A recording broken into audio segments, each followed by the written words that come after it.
Hello everyone, welcome to sir ji की पाठशाला।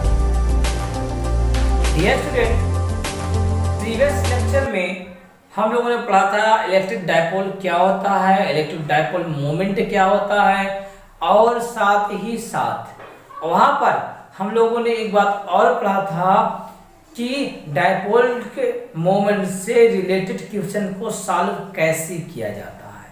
हमने इसके बारे में प्रीवियस लेक्चर में पढ़ा था। अगर आप लोगों ने अभी तक हमारा प्रीवियस लेक्चर नहीं देखा है तो उस लेक्चर को जरूर देखें, क्योंकि हमारा प्रत्येक लेक्चर प्रीवियस लेक्चर से रिलेटेड होगा। अगर आप लोगों ने अभी तक हमारे चैनल को सब्सक्राइब नहीं किया है तो सब्सक्राइब जरूर कर दें। साथ ही साथ बेल आइकन को दबाना ना भूलें, ताकि हमारे अपडेट्स आप तक सबसे पहले पहुंचे। तो ध्यान दीजिएगा, आज का लेक्चर ये है कि वैद्युत द्विध्रुव के कारण वैद्युत क्षेत्र से फाइंड आउट करते हैं। तो हमने माना कि कोई वैद्युत द्विध्रुव क्या है, ए बी है। तो इस क्वेश्चन को जानने के लिए ध्यान दीजिएगा, हमने यहाँ पर ये जाना कि हमारे पास कोई वैद्युत द्विध्रुव क्या है, ए बी है।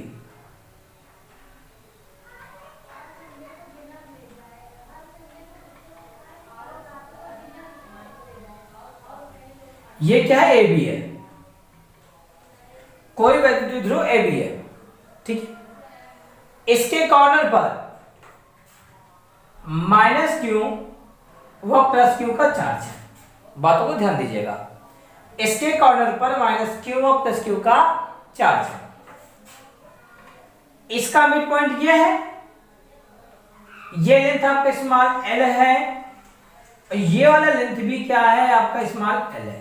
तो टोटल डिस्टेंस कितना हो गया, 12 हो गया।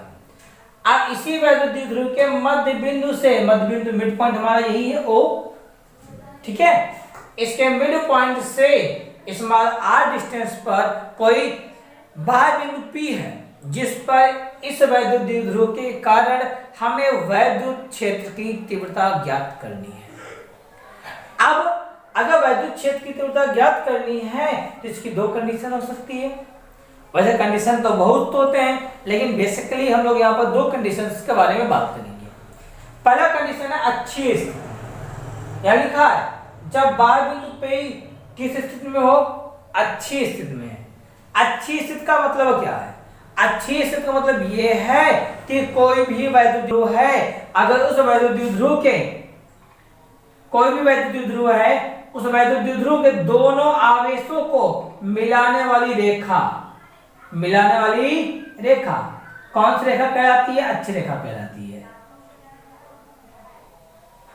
कौन सी रेखा कहलाती है, अच्छी रेखा कहलाती है। अब इस अच्छी रेखा पर कोई बाह्य बिंदु P है, तो लिखा है जब बाह्य बिंदु P कहां पर है, अच्छी स्थिति में हो, मतलब बिंदु P कहां पर हो, अच्छी रेखा पर हो। P कहां पर है, यहां पर है, अच्छी रेखा पर है। तो यहां से यहां तक की डिस्टेंस,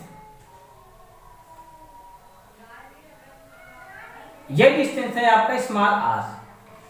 क्या है ये डिस्टेंस आपका, यह डिस्टेंस आपका है स्मॉल r, ठीक। हमें इस वाले पॉइंट P पर क्या ज्ञात करनी है, इलेक्ट्रिक फील्ड इंटेंसिटी को फाइंड आउट करना है, ठीक है। अब सुनो, अब हम एक एक करके यहां पर बात करते हैं। देखिए, सबसे पहले हम लोग बिंदु A के कारण बिंदु P पर विद्युत क्षेत्र की तीव्रता ज्ञात करेंगे, क्योंकि जो यहां पर इलेक्ट्रिक फील्ड होगा इस वाले चार्ज के कारण भी होगा और इस वाले चार्ज के कारण भी होगा। पहले एक एक करके अलग अलग चार्ज के कारण वैल्यू फाइंड आउट करते हैं। तो ध्यान दीजिएगा, हमने यहाँ पे क्या लिखा, बिंदु A पर स्थित आवेश के कारण बिंदु P पर वैद्युत क्षेत्र की तीव्रता।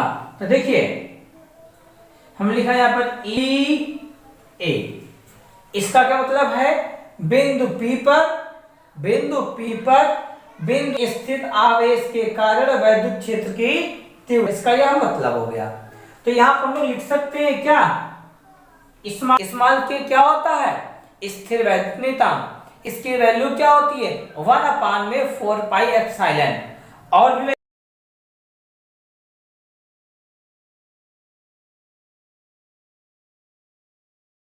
यहाँ क्या लिखा है मैंने, स्मॉल के। स्मॉल के मतलब स्थिर वैद्युत नियतांक, ध्यान दीजिएगा ये आपका कैपिटल के नहीं है। अब हमें इसके कारण यहाँ पे इलेक्ट्रिक फील्ड की वैल्यू फाइंड आउट करनी है। ए का फॉर्मूला क्या होता है, ए का फॉर्मूला आपका होता है क्या, 1/4 Q अपान में R स्क्वायर, या स्मॉल के इंटू Q अपान में R स्क्वायर। यहाँ लिख सकते हैं क्या, point charge at A, point charge at A divide by देखिए ए से पी के बीच का डिस्टेंस, यहां क्या हो जाएगा आपका एपी, क्या हो जाएगा एपी, एपी का स्क्वायर, एपी का स्क्वायर।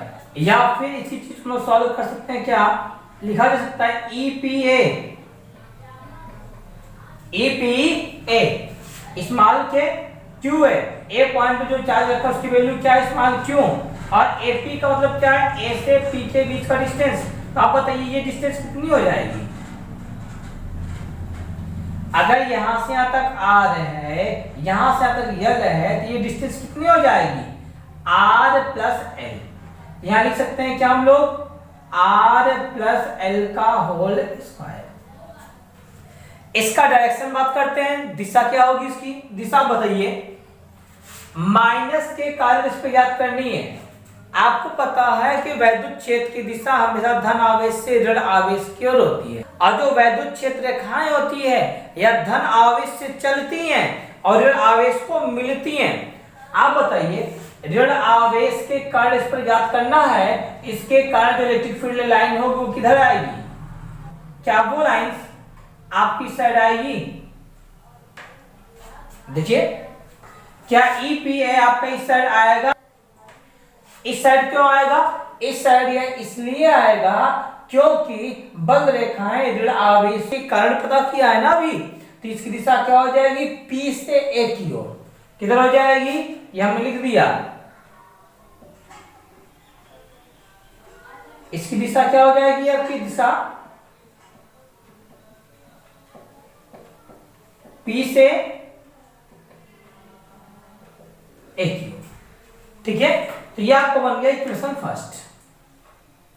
ओके, इसी तरह इसके कारण हमने यहां पर इलेक्ट्रिक फील्ड को फाइंड आउट कर लिया।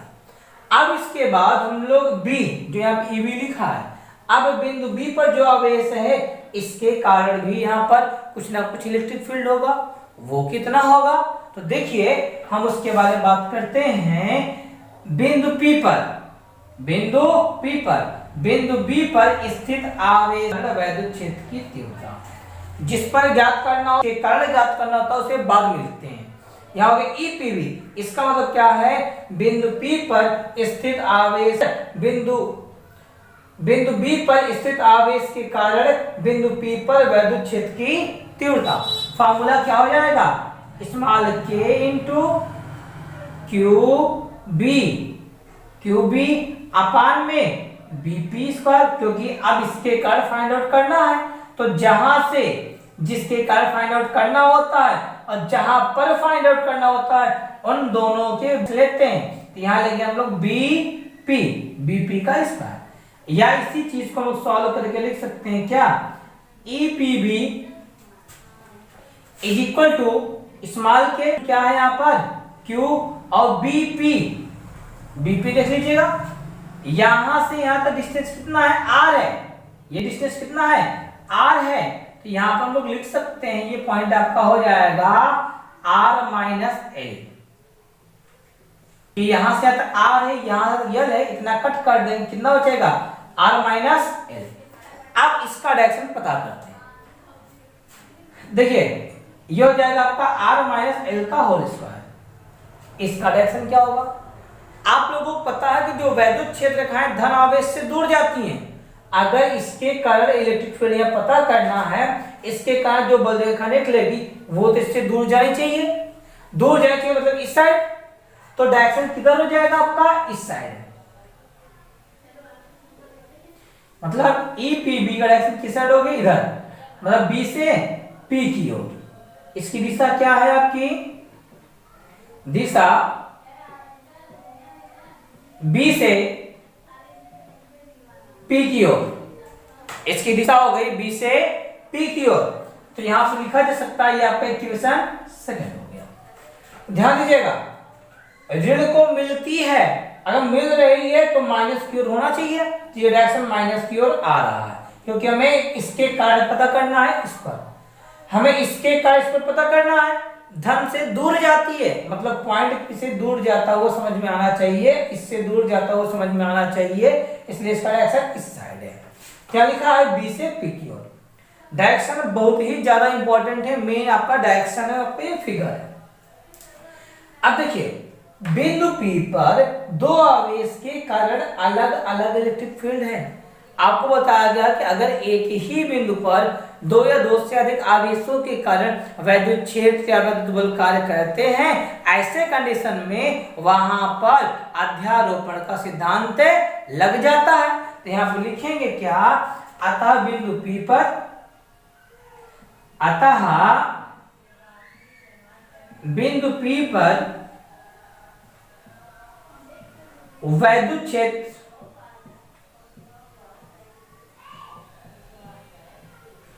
अध्यारोपण के सिद्धांत से वैद्युत क्षेत्र अध्यारोपण के सिद्धांत से, आप बताइए हमें, तो अध्यारोपण सिद्धांत क्या होता है पता है? अगर किसी बिंदु पर बहुत सारे वैद्युत क्षेत्र लग रहे हों तो उन क्षेत्रों का परिणामी उस बिंदु पर अलग अलग आवेशों के वैद्युत क्षेत्रों के सदिश बीजगणितीय योग के बराबर होता है। हमें बिंदु P पर चाहिए, दिया हुआ है मेरा EP, ठीक है। तो सदिश बीजगणितीय योग, तो ये हो जाएगा vector EPA plus vector EPB। जो ये फॉर्म लिखा है, इस फॉर्म को बोलते हैं सदिश निरूपण। कैसा निरूपण होगा ये आपका? सदिश निरूपण। जब हम लोग अदिश फॉर्म में बात करेंगे, किस फॉर्म में? अदिश फॉर्म में, तो ध्यान दीजिएगा, अदिश से अदिश निरूपण में होता है, अदिश निरूपण में सिर्फ और सिर्फ मैग्नीट्यूड लिया जाता है। जैसे आप लोगों ने कहा कि P और Q का परिणामी क्या होता है, रूट में P square plus Q plus 2PQ cos theta होता है, वैसे यहां पर भी होगा। यहां पर लिख रहे हैं क्या हम लोग, EP इक्वल टू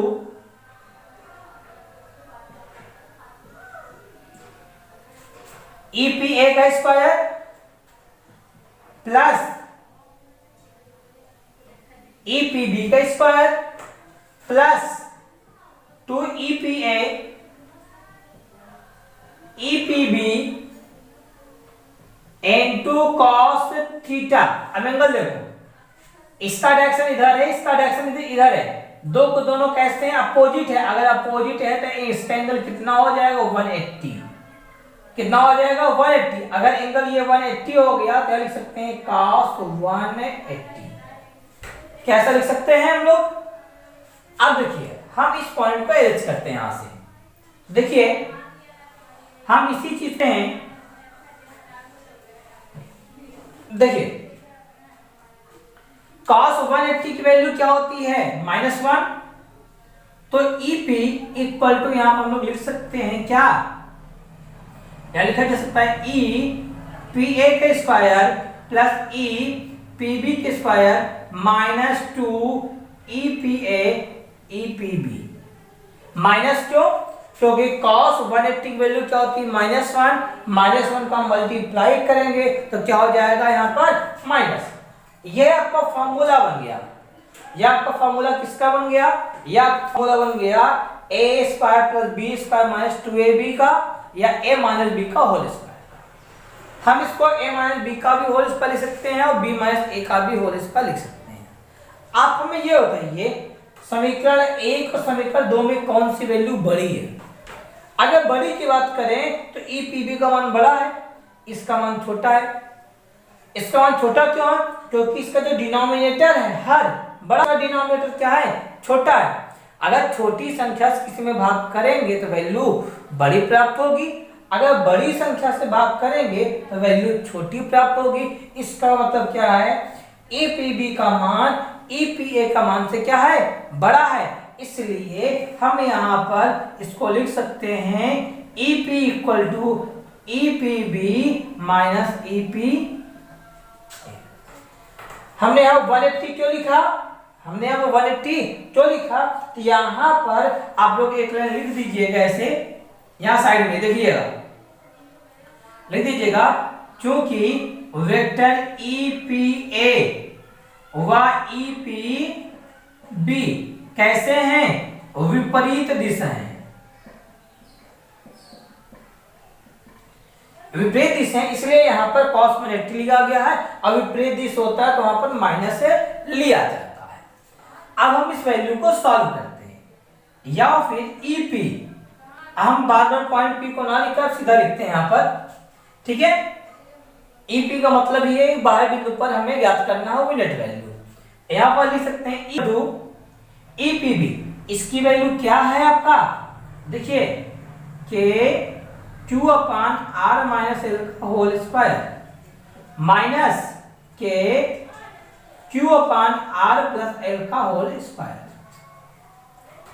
स्मॉल के दोनों साइड है, हम स्मॉल के को कॉमन ले सकते हैं यहाँ, और Q को भी कॉमन ले सकते हैं, यहाँ पर आपकी वैल्यू हो जाएगी 1 अपान में R माइनस L का होल स्क्वायर माइनस 1 अपान में R प्लस L का होल स्क्वायर।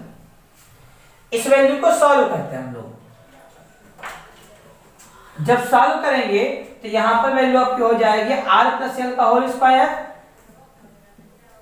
यहां पर R माइनस L का होल स्क्वायर, यहां पर R माइनस L का होल स्क्वायर। कैसे लिख सकते हैं, अब थोड़ा आप लोग देखिए, हम यहाँ पे सॉल्व करते हैं, अभी R square plus L square plus 2RL, इसको लिख सकते हैं R square plus L square minus 2RL, minus का अंदर गुणा करेंगे तो वैल्यू हो जाएगी minus R square minus L square plus 2RL। इन दोनों को सॉल्व करेंगे तो हमारे पास वैल्यू आएगी 4RL, इसको सॉल्व करेंगे हमारे पास वैल्यू आ जाएगी R स्क्वायर L स्क्वायर का होल स्क्वायर,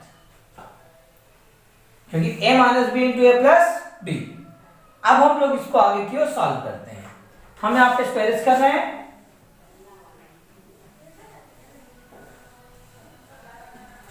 ध्यान दीजिए, आप लोग हमें ये बताइए, यल चूंकि यह मॉलिक्यूल है, मॉलिक्यूल के जितने भी एटम होते हैं, जितने भी अणु होते हैं, उन सब के बीच के जो कण होते हैं उनके बीच का जो डिस्टेंस होता है बहुत ही कम होता है। ये वैल्यू जो L का मान होता है बहुत कम होता है, इसकी वैल्यू जो R का मान होता है बहुत ही ज्यादा होता है। जैसे अगर इसकी वैल्यू 10 सेंटीमीटर है तो इसकी वैल्यू लगभग मान लीजिए कि 10 मिलीमीटर, 10 मिलीमीटर, या फिर इसकी वैल्यू आप मान लीजिए लगभग 1 मिलीमीटर होता है।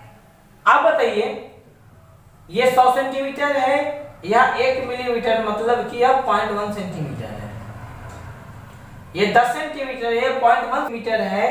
अगर कोई पॉइंट वाली वैल्यू है, अगर उसका एक्सपायर कर देंगे तो पहले से भी छोटा हो जाएगा।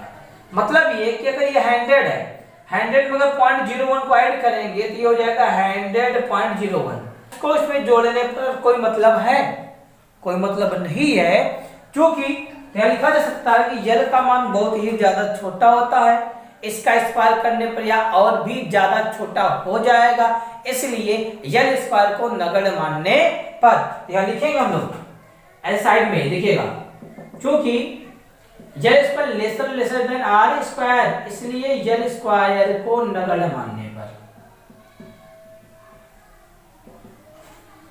जब भी नगण्य मानते हैं सिर्फ जोड़ते और घटाते समय ही नगण्य मानते हैं, गुणा भाग करते समय नगण्य बिल्कुल भी नहीं मानते, क्योंकि देखो अगर 100 में 0.01 का मल्टीप्लाई कर देंगे बचेगा 1, ठीक है। तो सिर्फ और सिर्फ जोड़ते और घटाते समय ही नगण्य माना जाता है। तो यहां पर हम लोग इस पॉइंट को लिख सकते हैं आगे, तो ध्यान दीजिएगा, या फिर इक्वल टू स्मॉल के क्यू 4RL, हमने ये नगण्य माना है, R स्क्वायर का होल स्क्वायर। हम लोग क्या लिख सकते हैं, इक्वल टू स्मॉल के, यहां देखिए 2 into Q into 2l into R अपान में आर की घात 4, क्या ऐसा लिख सकते हैं? सॉल्व करेंगे फिर से ऊपर वाली वैल्यू आ जाएगी 2 2 जा 4 क्यू एल आर। यहां से ये घात आपका क्या हो जाएगा? कैंसिल, यहां घात 3 आएगी, यहां लिख सकते हैं हम लोग इक्वल टू स्मॉल के 2 क्यू इंटू 2l अपान में आर की घात 3। आप लोगों को बताया गया क्योंकि स्मॉल p इक्वल होता है Q into 2l। Small p क्या? वैद्युत द्विध्रुव अघूर्ण का मान होता है q इंटू 2l, इसलिए जहां पर ये वैल्यू है यहां पर लिख देंगे हम लोग इक्वल टू स्मॉल के 2p अपान में आर की घात 3। ठीक है, के का मान आप लोग रख सकते हैं 1 अपान में 4 पाई एप्सिलॉन 2p अपान में आर की घात 3। ठीक है, इसका सदिश रूप लिखना है तो वेक्टर इक्वल टू 1 अपान में 4 पाई एप्सिलॉन 2 वेक्टर p अपान में आर की घात 3, ये इसकी वैल्यू हो जाएगी। याद ध्यान दीजिएगा, अच्छी स्थिति में EPB ये वैल्यू बड़ी थी तो जो नेट वैल्यू आपको मिल रहा है इसी डायरेक्शन में मिल रहा है, और जो वैद्युत द्विध्रुव अघूर्ण की दिशा है माइनस से प्लस की ओर होती है, ये भी इसी ओर मिल रहा है। मतलब ये कि अच्छी वैद्युत क्षेत्र की तीव्रता व वैद्युत द्विध्रुव अघूर्ण दोनों एक ही दिशा में होते हैं, इस बात का विशेष ध्यान रखिएगा आप लोग। तो देखिए, तो इस तरह से वैद्युत द्विध्रुव के कारण वैद्युत क्षेत्र की तीव्रता वो भी अच्छी स्थिति में हमारा टॉपिक समाप्त होता है।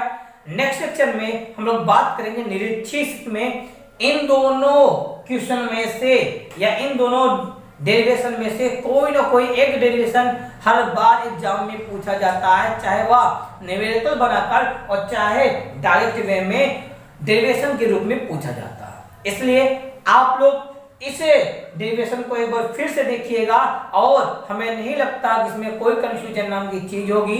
ओके, बस आज का लेक्चर यहीं तक। धन्यवाद, थैंक यू।